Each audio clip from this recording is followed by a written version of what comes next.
हर हर महादेव, जय श्री महाकाल। आज जिस कथा का हम श्रवण करने जा रहे हैं उसे श्राद्ध पक्ष में सुनने से और ब्राह्मणों को सुनाने से हमारे पितरों को अक्षय अन्नदान की प्राप्ति होती है। आइए सुनते हैं और सुनाते हैं। व्यास जी बोले, प्रभु, पापी मनुष्य बड़े दुख से यमलोक के मार्ग में जाते हैं। अब आप मुझे उन धर्मों का परिचय दीजिए जिनसे जीव सुखपूर्वक यम मार्ग पर यात्रा करते हैं। संत कुमार जी ने कहा, मुने, अपना किया हुआ शुभाशुभ कर्म बिना विचारे विवश होकर भोगना पड़ता है। अब मैं उन धर्मों का वर्णन करता हूँ जो सुख देने वाले हैं। इस लोक में जो श्रेष्ठ कर्म करने वाले कोमल चित्त और दयालु पुरुष हैं, वे भयंकर यम मार्ग पर सुख से यात्रा करते हैं। जो श्रेष्ठ ब्राह्मणों को जूता और खड़ाऊ दान करता है, वह मनुष्य विशाल घोड़े पर सवार हो बड़े सुख से यमलोक को जाता है। छत्र दान करने से मनुष्य उस मार्ग पर उसी तरह छाता लगाकर चलते हैं जैसे यहाँ छाते वाले लोग चलते हैं। शिविका का दान करने से मनुष्य रथ के द्वारा सुख से यात्रा करते हैं। शैया और आसन का दान करने से दाता यमलोक के मार्ग में विश्राम करते हुए सुखपूर्वक जाता है। जो बगीचे लगाते और छायादार वृक्ष का आरोपण करते हैं अथवा सड़क के किनारे वृक्षारोपण करते हैं, वे धूप में भी बिना कष्ट उठाए यमलोक को जाते हैं। जो मनुष्य फुलवाड़ी लगाते हैं, वे पुष्पक विमान से यात्रा करते हैं। देव मंदिर बनाने वाले उस मार्ग पर घर के भीतर क्रीड़ा करते हैं। जो यतियों के आश्रम का निर्माण कराते हैं और अनाथों के लिए घर बनवाते हैं, वे भी घर के भीतर क्रीड़ा करते हैं। जो देवता, अग्नि, गुरु, ब्राह्मण, माता और पिता की पूजा करते हैं, वे मनुष्य स्वयं ही पूजित हो अपनी इच्छा के अनुकूल मार्ग द्वारा सुख से यात्रा करते हैं। दीपदान करने वाले मनुष्य संपूर्ण दिशाओं को प्रकाशित करते हुए जाते हैं।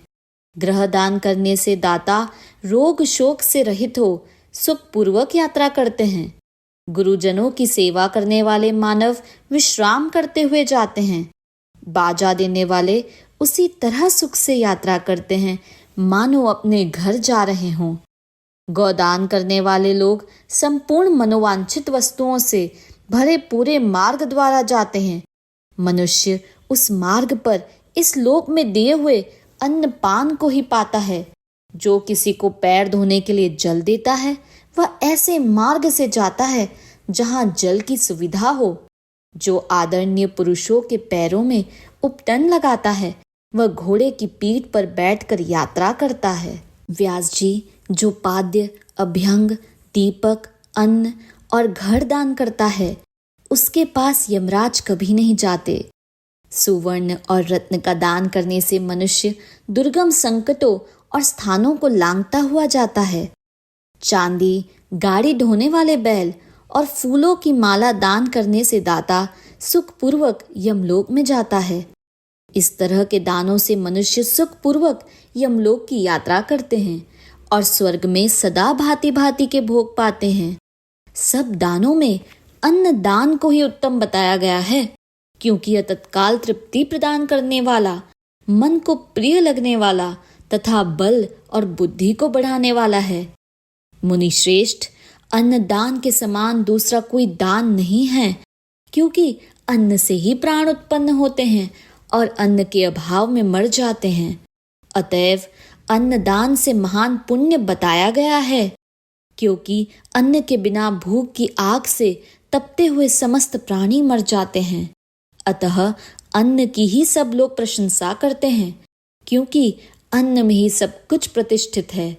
अन्न के समान दान न तो हुआ है और न होगा। मुने, यह संपूर्ण जगत अन्न से ही धारण किया जाता है।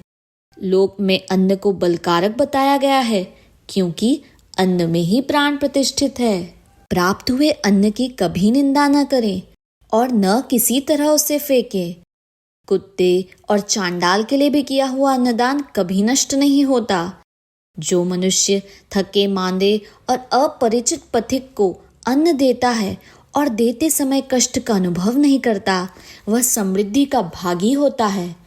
महामुने, जो देवताओं, पितरों, ब्राह्मणों और अतिथियों को अन्न से तृप्त करता है, उसे महान पुण्य फल की प्राप्ति होती है। अन्न और जल का दान शूद्र और ब्राह्मण के लिए भी समान रूप से महत्व रखता है। अन्न की इच्छा वाले पुरुष से उसका गोत्र, शाखा, स्वाध्याय और देश नहीं पूछना चाहिए।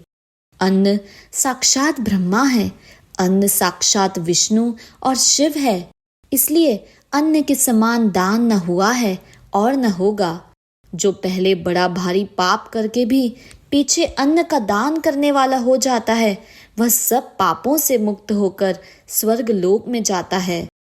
अन्न, जल, घोड़ा, गौ, वस्त्र, शैया, छत्र और आसन, इन 8 वस्तुओं के दान यमलोक के लिए उत्तम माने गए हैं। इस प्रकार दान विशेष से मनुष्य विमान पर बैठकर धर्मराज के नगर में जाता है, इसलिए सबको दान करना चाहिए। महामुने, जो इस प्रसंग को सुनता अथवा श्राद्ध पक्ष में ब्राह्मणों को सुनाता है, उसके पितरों को अक्षय अन्न दान प्राप्त होता है। हर हर महादेव। जय श्री महाकाल।